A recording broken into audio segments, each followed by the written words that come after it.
Welcome to my presentation. My name is Amanjit, Kaur, and today I will be looking at the issue of the lack of communication between staff in new partnership schools and volunteer mentors, or VMs as we often like to call them, and looking at how this affects the performance of our VM teams within schools.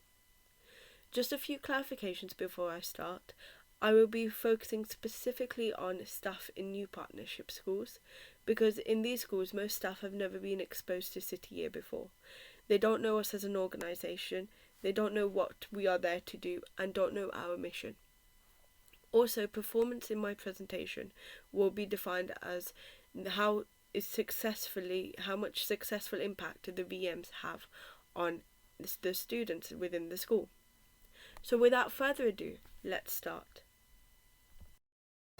Our objectives for this session will be to be more aware of the effect that poor communication can have on performance, to know the possible solutions for this problem in the City Year context, and to do this in a way that has the best possible impact on our students.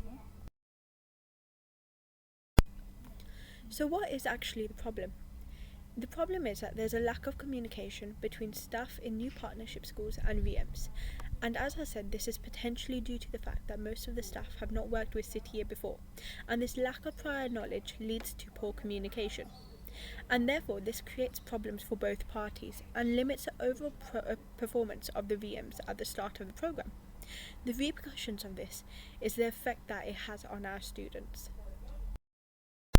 So first I will be proving to you that successful communication is positively correlated with better performance.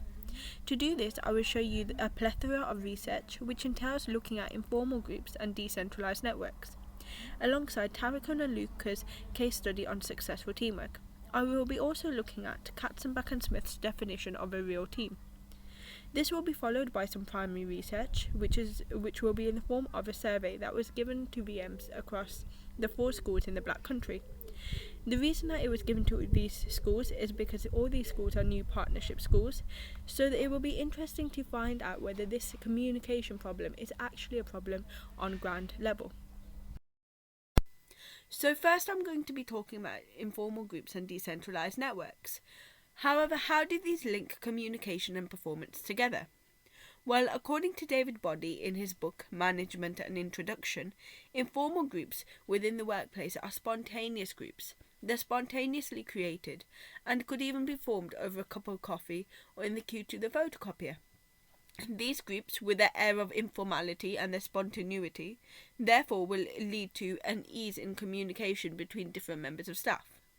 This ease in communication enables these members of staff to feel more inclined towards sharing workplace tips and tricks, and also even share their own experience in regards to solving certain workplace issues. This enables decentralized networks to form, and according to Boddy, result in a good performance outcome within complex situations. This is because information flows around the network freely, and no one single person becomes saturated with all the knowledge required to complete a task. Therefore, this shows that if we have informal groups, they encourage open communication, and this improves performance output because they lead to the formation of decentralized networks. However, even though it can be said that for simple tasks, decentralized networks are not as efficient as, say, centralized networks, in the specific environment that a VM will be in, in the school, the schools are full of a series of complex tasks, and therefore if staff unload their experience and unload tips and tricks on how to do certain jobs, and open communication is formed, this would lead to decentralized networks forming, and therefore helping the VMs perform efficiently. Therefore, this shows that in order for communication to increase, we need to form informal groups, and informal groups lead to a high performance output through the formation of decentralized networks. So now we will be looking at how open communication also links to So now we will be looking at how open communication also links to successful teamwork, and how this teamwork therefore leads to better performance. So if we first look at the link between communication and teamwork, according to a case study by Tarikun and Luca on successful teamwork, open communication was one of the main attributes that set the difference between the successful team who completed their task and the unsuccessful team who failed to do so. Therefore showing that if you have a positive and open communication, it would lead to a good and successful team. Now, if we look at the correlation between successful teamwork and good performance, according to Katzenbach and Smith, one of the most effective teams is a real team. This is because these teams, even though they may have not have the best chemistry, focus on completing the goal using skills such as open communication. This goal-orientated attitude means that they have high team effectiveness compared to other teams, such as pseudo teams, and they also have a relatively high performance impact. Therefore, this shows that successful teamwork will lead to successful performance by a team. This should be our aim in all schools, to make our VMs part of a real team, which will allow them to perform to their best of their abilities. So now we have established that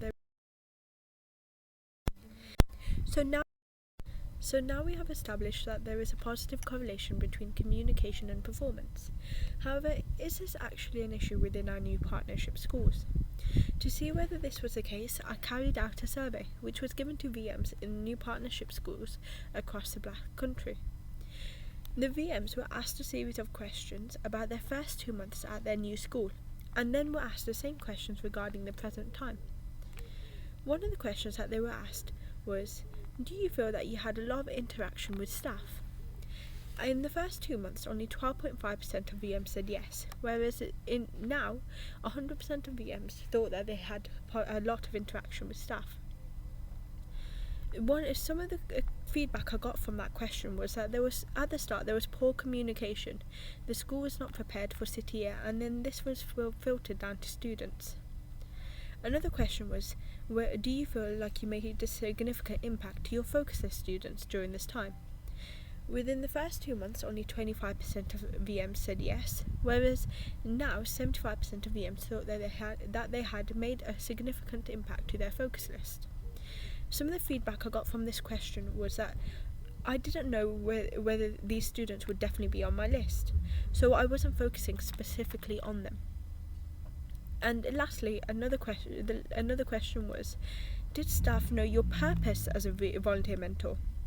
Within the first 2 months, only 12.5% of VMs said yes, whereas now 75% of VMs thought that the staff knew their purpose as a volunteer mentor.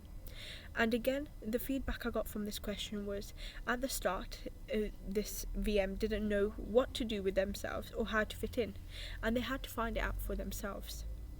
And therefore, this research shows that there is indeed, in fact, a lack of communication between staff in new partnership schools and VMs, especially during the first term at school.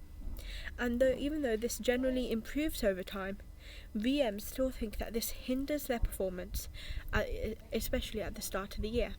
Therefore showing that there is a problem with lack of communication in schools, in new partnerships, and this is indeed affecting performance of VMs. Now we have proven that communication is a problem within new partnerships. What is the impact that this causes? For VMs, it could create poor mental health because of the sense of isolation. Now, for me personally, I suffer from a few mental health issues, and the feeling that staff didn't know who I was, or not feeling like I had a purpose within the school itself, intensified my feelings of isolation that I would suffer from normally.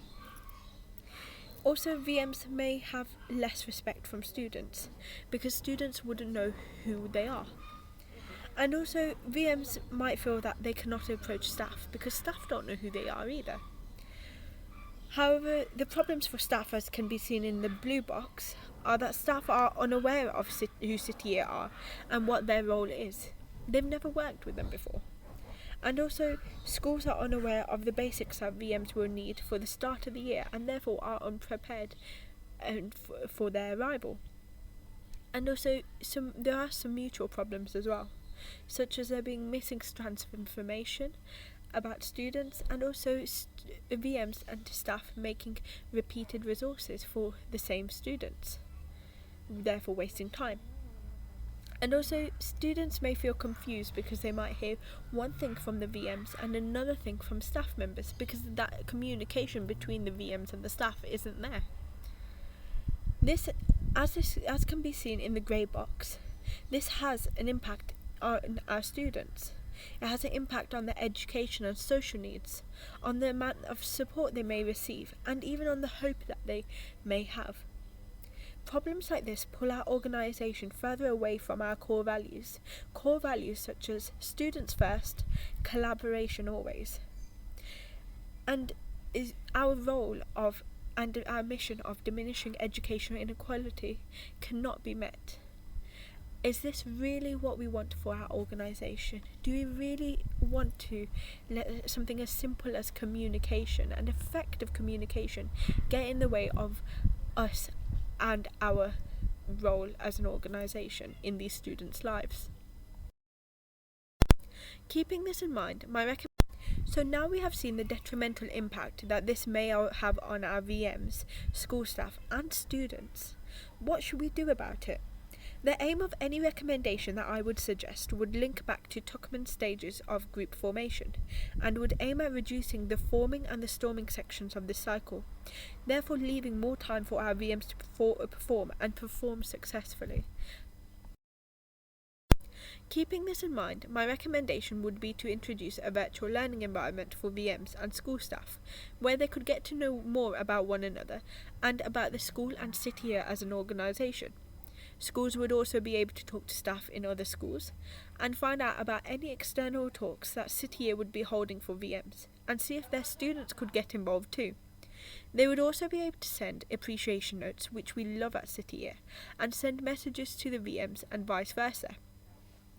This VLE would aim to increase familiarity between staff and VMs, and would give prior knowledge to staff about who city year are and any resources they may need, or before the school year starts.